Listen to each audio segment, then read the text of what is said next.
नमस्कार, सत्यार्थ न्यूज में आपका स्वागत है। कनीना से इस वक्त की खास खबर। बीजेपी मीडिया प्रभारी सुदेश कटारिया ने किया कनीना का दौरा। बीजेपी के मीडिया प्रभारी सुदेश कटारिया ने कल कनीना मंडी का दौरा किया, जहां ककराला रोड पर लोगों ने वार्ता की। कटारिया जी ने कहा कि प्रदेश की जनता को बीजेपी पर फिर से एक बार विश्वास करके सत्ता में लाना होगा, ताकि जो विकास कार्य बचे हुए हैं उनको पूरा किया जा सके। उन्होंने राव दान सिंह पर जो रेड पड़ी थी उसको जायज बताते हुए कहा कि जो जनता का पैसा है उसको इसी माध्यम से जनता के सामने लाया जाएगा। इस मौके पर वार्ड नंबर 6 के सांसद प्रहलाद राय, रमन शास्त्री, मुकेश नंबरदार, विजय पाल, संजय, पूर्व सांसद मेहरचंद आदि मौजूद थे। इस मौके पर स्थानीय लोगों ने भी आईडी की वजह से लोगों को हो रही परेशानी से भी अवगत कराया। कनीना से हेमराज की रिपोर्ट। सर, भाजपा की विधानसभा चुनाव के लिए क्या तैयारी है सर? भाजपा वैसे तो हर समय चुनावी मोड में रहती है। जी सर। भाजपा हर दिन चुनाव की तैयारी करती है। जैसे ही लोकसभा चुनाव खत्म हुए उससे अगले दिन विधानसभा चुनाव की तैयारी में लग गई थी। और भारतीय जनता पार्टी कभी चुनावी माहौल बनाने में काम नहीं करती है। भारतीय जनता पार्टी का जो काम पिछला रहा है, जी सर, 9.5 साल जो कार्यकाल पूर्व मुख्यमंत्री मनोहर लाल जी का रहा है, एक अलग थलग रहा है। जिस प्रकार की परिपाटी हरियाणा प्रदेश में चलती आ रही थी, 1966 में हरियाणा बना। 1966 के बाद अनेक मुख्यमंत्री आए और गए। बहुत सारे मुख्यमंत्रियों ने काम किया, लेकिन प्रदेश में 9.5 साल पहले एक ऐसा संत मुख्यमंत्री आया जिसने हरियाणा प्रदेश की परिपाटी बदलने का काम किया। हरियाणा प्रदेश में जो मुख्यमंत्री आता, चाहेतों को नौकरी, चाहेतों को काम, इसके अलावा कोई काम किया ही नहीं। किसी ने दलाली की, किसी ने प्रॉपर्टी डीलिंग की, किसी ने भ्रष्टाचार किया, किसी ने नौकरियों के पैसे कमाए। लेकिन पहली बार प्रदेश में एक ऐसा संत मुख्यमंत्री आया जिसने प्रदेश की परिपाटी बदलने का काम किया। सबसे पहले जब उसने सत्ता संभाली, सत्ता संभालने के बाद सबसे पहले हरियाणा प्रदेश में जो कैंसर और कोड का रूप ले रहा था, सरकारी नौकरियों में धांधली और जो सरेआम बोलियां लगाई जाया करती थी, उसको धराशायी करने का काम किया। उसने कहा मैं योग्यता के आधार पर नौकरी दूंगा, और वो 100% हरियाणा में कामयाब हुआ। ऐसे ऐसे बच्चे दलित समाज के लगे हैं जिनके घर पे छत नहीं है, जिनके फादर मदर रेडी फड़ी का काम करते हैं, HCS, IAS और सब इंस्पेक्टर भर्ती हुए हैं। ये मनोहर लाल की बदौलत हुआ है। तो भारतीय जनता पार्टी और हमारी सरकार परिपाटी बदलने में विश्वास रखती है। आज चूल अचूल जो परिवर्तन हरियाणा प्रदेश में दिख रहा है, इसका पूरा श्रेय माननीय मनोहर लाल को जाता है। सर, केंद्रीय मंत्री राव इंद्रजीत जी जब हरियाणा में आए थे धन्यवाद रैली के लिए, अपने कनीना में भी आए थे, तो उन्होंने कहा था कि युवा पीढ़ी को लेकर आएंगे MLA के लिए।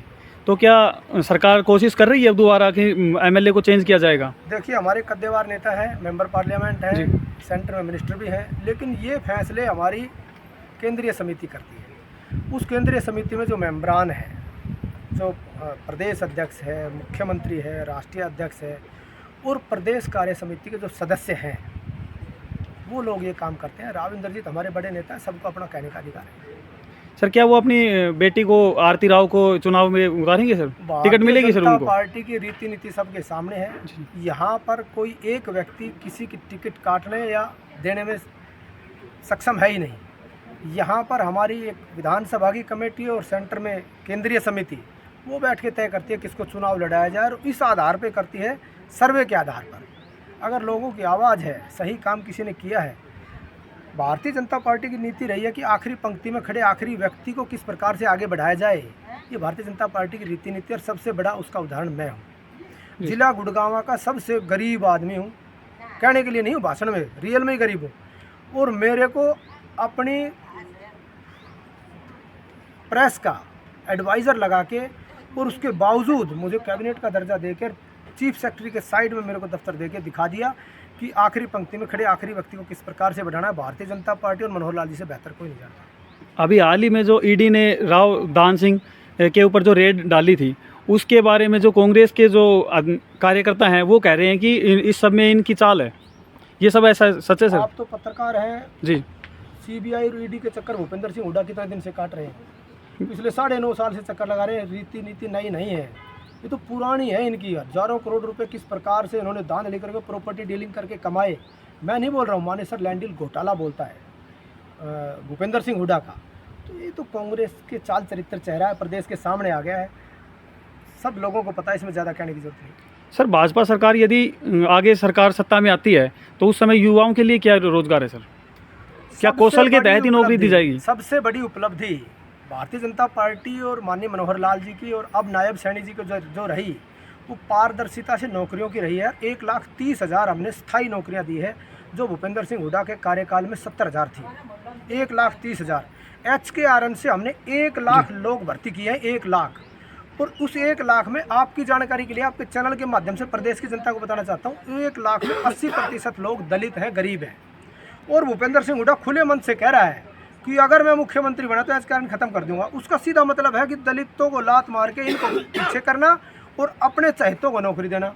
आज दलित समझ चुके हैं, जिसका जीता जागता उदाहरण महेंद्रगढ़ में लोगों ने देखा, किस प्रकार से हुजूम दलितों का उमड़ा है और किस प्रकार से उत्साह भारतीय जनता पार्टी के प्रति दलितों का है। तो मुझे लगता है कि ये जहाँ दलित वर्ग खड़ा हो जाता है वहाँ सत्तासीन होने में ज़्यादा समय नहीं है। आज दलित वर्ग भारतीय जनता पार्टी के साथ, माननीय मनोहर लाल जी के साथ, नायब सैनी जी के साथ खड़ा है। इससे बड़ा कोई उदाहरण नहीं है। तो जो भूपेंद्र सिंह हुड्डा कह रहे हैं कि मैं ये खत्म कर दूंगा, HKRN खत्म कर दूंगा, इसके पीछे जो मंशा है प्रदेश की जनता और दलित जानते हैं।